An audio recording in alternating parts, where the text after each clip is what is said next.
Official DJ Nagesh आप सबका स्वागत करता है। DJ Nagesh. Exclusive remix.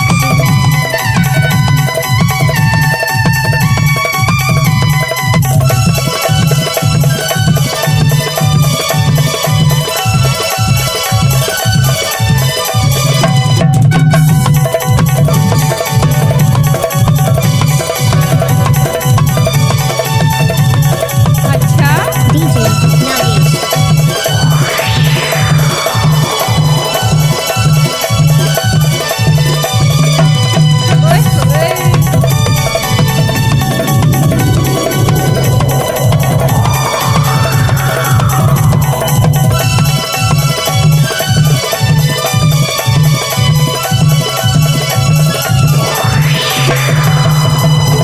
DJ